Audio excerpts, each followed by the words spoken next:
Hey guys, lazy Sunday today. Didn't even brush my hair. That's what Sundays are for, right? So wife and daughter just went to the park. I figured I'd show you how to make a piece of rectangular duct and how to do a field Pittsburgh. Good little project on a Sunday to show you, so stay tuned. Good morning guys, Seton HVAC here. Happy Sunday. I figured since it's kind of a lazy Sunday, don't have much going on, I'm going to show you how to build a piece of rectangular duct out of flat stock sheet metal. Tools you're going to need: a hammer. You can use a 10 knockers hammer. I just use a little framing hammer. Snips. These are my offset reds. I use them for everything. Hand seamers, tongs, hand bar folds, whatever you want to call them. Andy snips, bench snips. An adjustable scribe, and then you got your little fixed scribe here for making your smaller scribes, and then a rubber mallet. So those are the tools that you're going to need to turn this into a piece of rectangular duct. So let's get to building. Okay, so the first thing we want to do is make our two pieces of metal. So for the sake of this video, I think I'm gonna draw my lines for you in a black marker, but normally I would use the scribe and scribe it, but I think for it'll translate on video better if I draw my lines for you with a marker. So what you want to do is start with your lines, and figure out what size of metal you need. So for the sake of this video, let's say we're making a 6x6 box, right? So what's 6 plus 6? Because you're going to make it in two pieces. So you're going to have, one vertical side and one down side. And then your other piece will be your other two sides, obviously, 6 inches a piece. So first thing you want to do is, well, what's 6 plus 6? 12. And then this is going to have a Pittsburgh on one side, and with my break I do 1.5 inches, and then on the other side it's going to be half for the tongue to go into the Pittsburgh. So what you want to do is you want to add 2 inches to your 12. So we're going to be 14. And let's, for the sake of this, let's make with the pieces of metal I have here, let's make it 8 inches tall. So we're going to have a 6x6 piece of duct, 8 inches tall. Okay. And now, you know what? Let's make it 12 inches tall. I got enough metal here to do that. So 6x6, 12 inches tall. So your stretch out's going to be your 1.5 inches, 6, 6 and half. So we're going to be 15 by our height, which would be 8, or by 12. Sorry, I don't know why I keep doing 8. 15 by 12. Let's get these two pieces cut, and then we will. I'll show you the next step. Okay, guys, we got our two pieces made up here. So we've got 15 here, 10 here. I got 2 of them because we're going to have, and I did change it. Instead of 12, we're going to do 10. That's just how my pieces were here. These are just scraps I'm using. So you're 15. Let me show you why we're doing 15 here. And remember, this is our height of our piece of duct. Let's mark this out, and I'll show you how we do that. Okay, so I got my piece marked out here. I'll do both of them. I just want to show you the one that I have the lines drawn on. When you're doing this yourself, you're gonna take your scribe and scribe these lines, but for the video purposes, it's easier for me to use the marker. So we got our 1.5 inches here and our half here. This is our Pittsburgh, and this is our pocket that goes in the Pittsburgh. And then the other two sides are just 1 inch. So when you make your duct connection, or if you make a cap for it, whatever you're doing with it.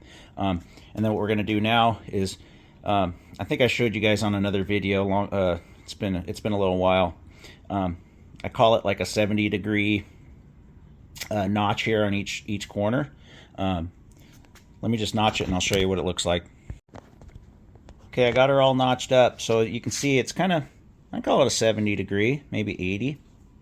But you don't want to do 90, because then when you're folding everything, it'll hit each other, which I'll show you when I fold this up. But yeah, you want to be just inside of that, so probably 80 degrees, I guess you'd call it.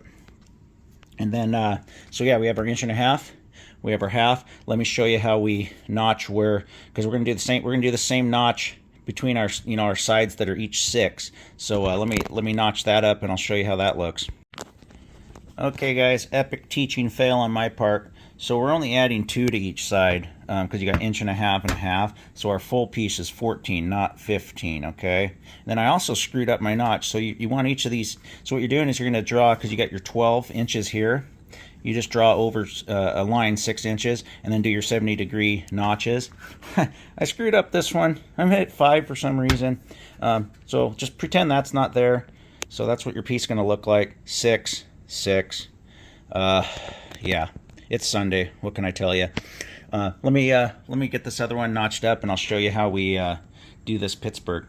It's pretty cool actually to do a Pittsburgh without an actual Pittsburgh. Okay, no more fails. So here's our other piece that doesn't have the boo-boo on it. I didn't draw that line. You don't really need to. One thing I want to mention is your 1/2 inch line will be on the inside part of your fitting, but the 1.5 inches, which is going to be your Pittsburgh, actually you draw your line on the back side of the fitting. Let's grab our rubber mallet and head over to the brake and I'll show you how we make this Pittsburgh. It goes real quick. Okay guys, we're over here at the brake, so you see I got my piece here. The back side that has the 1.5 inches. Okay, now all you do is put that into your brake to the line, like so, and grab your mallet, and then all you're going to do is just hammer that down all the way up against your brake, about 90 degree.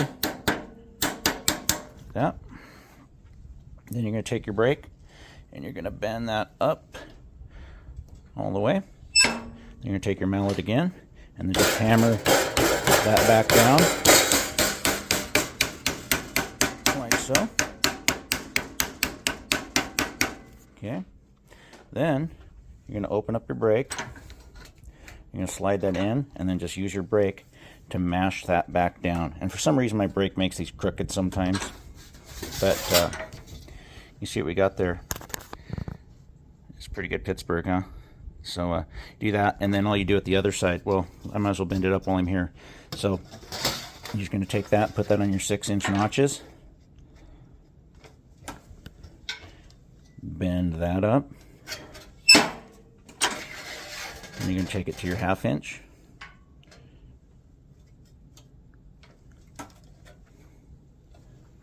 Sorry, my little camera harness ain't the best. And then bend that to a 90 degree. And then what you see there is you got your Pittsburgh on that side. Then you got your 6, and then your 1/2 inch bent up there. So let's make up the other side, and then I'll show you how we hammer this together. Okay, we got both pieces made up here. So all you're going to do is take this and put the Pittsburgh away from you. And then you're going to take this piece, and that 1/2 inch just goes right inside the pocket there. Make sure it goes all the way down in there. You know, you're going to hammer it down. I took my little harness off. It wasn't working very well. But yeah, you're going to hammer that down, and then you hammer the flange over. I'll show you what the finished product looks like. It's pretty cool. I'll do the whole thing, and then I'll give you some other tips on these pieces of duct. Okay guys, there's our finished product. So as you can see how it goes together, so your half just goes in that groove, and then you end up with that flap of metal left over, and you just hammer that over. Allows you to make a professional looking corner without needing to use screws or any sort of fasteners. It locks itself in, and it's almost airtight too if you bang that down real nice. You know, I never had anybody teach me how to do this. I'm all self-taught on all this, just kind of playing around with the tools, and I figured out how to do this. It makes it look like you got a sheet metal shop when you don't.